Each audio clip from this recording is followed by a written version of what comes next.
唔好玩電話啦，食嘢先啦。冇心情。做咩啫？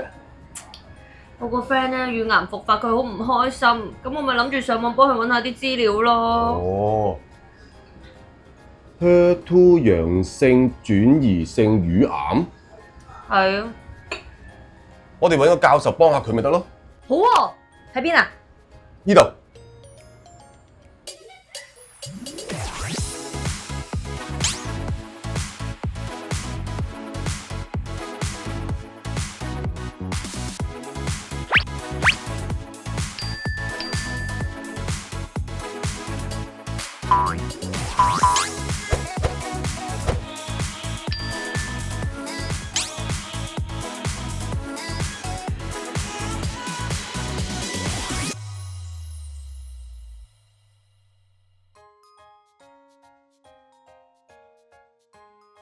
顏教授啊，我想知咧，其實乜嘢係 HER2 陽性乳癌啊？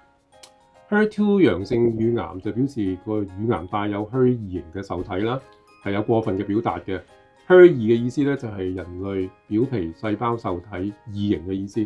咁人類表皮細胞受體一型咧，其實喺第二啲癌症咧，譬如肺癌啊、腸癌已經係發現咗係同個腫瘤嘅特性有關係。而二型咧主要喺乳癌裏邊揾到。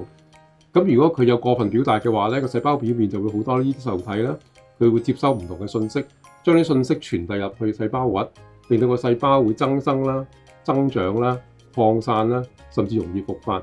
所以如果有 HER2 型陽性嘅乳癌咧，個特徵咧就係佢比較惡啲啦、活躍啲，亦都比較難啲控制。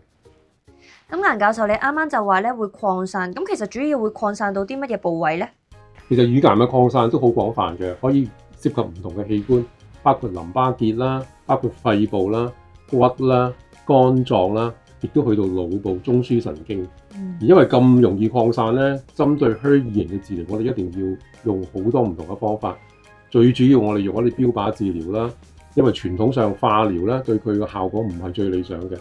標靶治療之外，我哋都要加埋化療嘅，有時我哋會用埋放射治療添嘅。咁其實有啲乜嘢原因會令到癌症復發咧？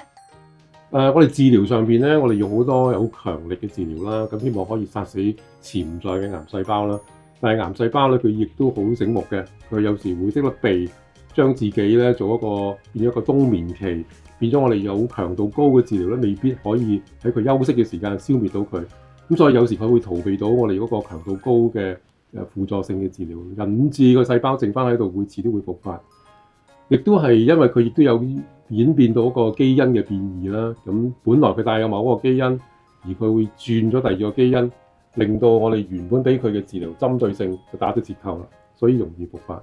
亦都可能佢嘅免疫系統咧唔係好完整，令到佢嘅免疫嘅系統嗰個功能咧打咗折扣，唔可以有效咁控制腫瘤嘅生長。有時候病人嘅免疫系統點解會差咧？就因為佢生活作息唔定時啦。或者工作壓力太大啦，或者有啲不良嗜好啊，食煙啊、飲酒啊、夜瞓啊，咁令到佢個免疫系統會受到打擊，從而令到個病情控制會唔係幾理想啦。咁啲以上嘅因素咧，都比較容易令到腫瘤容易復發嘅。咁針對 HER2 陽性乳癌，有冇啲乜嘢方法可以降低或者去預防佢復發嘅風險咧？係啊，我哋治療上，我哋由呢個初期要做起啦。如果初期嘅腫瘤未係擴散性嘅腫瘤，我哋一定要喺早期嗰陣用加強嗰個治療嘅強度。首先咧，如果做咗手術之後咧，其實我哋一定要用針對 HER2 型嘅標靶藥啦，加埋化療去消滅有機會殘留嘅腫瘤嘅。咁亦都而家有多咗啲新嘅方法咧，就係我哋未必用手術嘅行先，我哋係用藥物，譬如話化療同埋針對 HER2 型嘅標靶藥行先，去做一啲消滅潛在已經走散咗嘅腫瘤。縮細咗腫瘤之後，咁然後先做手術切割嗰個乳房嘅腫瘤出嚟。如果個腫瘤出嚟係冇晒任何嘅細胞嘅，即係完全清晒嘅，其實我哋亦都可以繼續用翻標靶治療去完成總共1年嘅強度比較高嘅治療。亦都有一啲做法咧，就係如果做咗前期嘅化療啊、標靶治療，做完之後攞出嚟嘅樣本仲有殘餘嘅腫瘤細胞咧，其實我哋要考慮轉一轉啲標靶藥。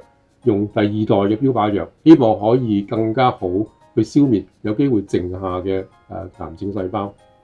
亦都有啲數據咧證明，我哋如果係完成晒1年後嘅治療之後，我哋用一啲叫做小分子嘅藥物咧，做多1年嘅治療咧，其實我哋可以再減少復發率。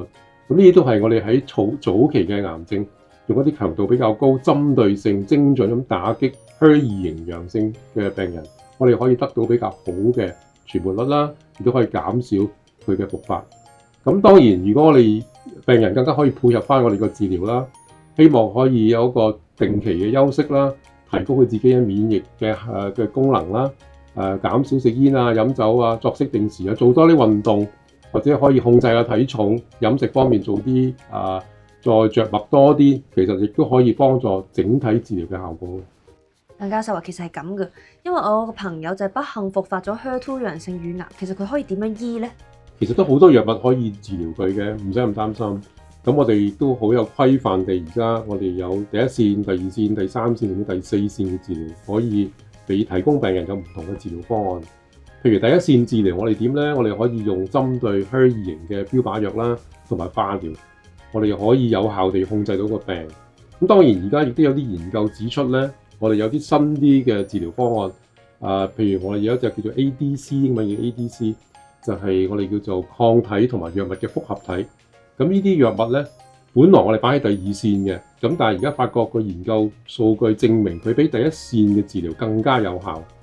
咁第一線嘅治療，我哋當然傳統我哋用單克隆抗體啦，我哋叫做抗體，我哋有2隻啦 Trastuzumab 啦 Pertuzumab 啦，同埋用化療就係用一個叫做 Taxane 紫杉醇啦。咁呢3隻藥物一般嚟講，我哋都係非常有效控制到個症。咁而家新嘅藥物 ADC 咧，我哋有一個叫做 TDXD 呢隻藥咧，咁其實喺研究做出嚟咧，發覺係不獨止係比化療同埋個傳統嘅標靶治療更加好，而家嗰個病情控制時間更加長，存活率亦都會提升添。咁所以而家我哋越嚟越演變到就會用一啲比較新啲嘅抗體同埋藥物嘅複合體做第一線嘅治療。咁至於第二線，如果我哋第一線用咗，咁點呢？咁我哋都有其他嘅複合體嘅藥物可以加落去。第三線嘅亦都我哋有一啲標靶藥啦，就係 Trastuzumab， 再加一啲口服嘅化療藥同埋口服嘅標靶藥。有啲細嘅分子嘅口服嘅標靶藥咧，亦都非常之有效。譬如係 Lapatinib 啦，或者 Tucatinib。咁呢啲標靶藥咧，基本上可以口服啦。唔需要注射啦，個副作用亦都比傳統嘅化療會比較輕巧啲，病人容易接受一啲，咁可以提升病人嘅生活質素啦，亦都可以提升佢哋嘅病情控制。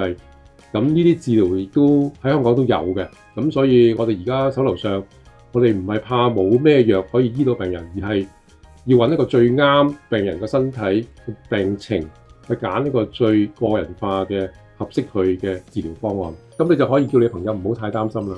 多謝顏教授分享咗咁多資訊啊！我會叫我個朋友積極咁樣面對病魔噶啦。冇錯啊，時間係好長嘅。我哋嗰個病情嘅控制時間越嚟越長嘅話，我哋個病人一定要有個正面嘅心態，積極面對所有嘅難關。冇錯啦，所以鏡頭前面嘅觀眾咧，如果真係不幸復發或者患上 HER2 陽性乳癌嘅話，都千祈唔好擔心，因為咧有好多治療嘅方法。如果你有任何問題，就記得問你哋嘅專科醫生啦。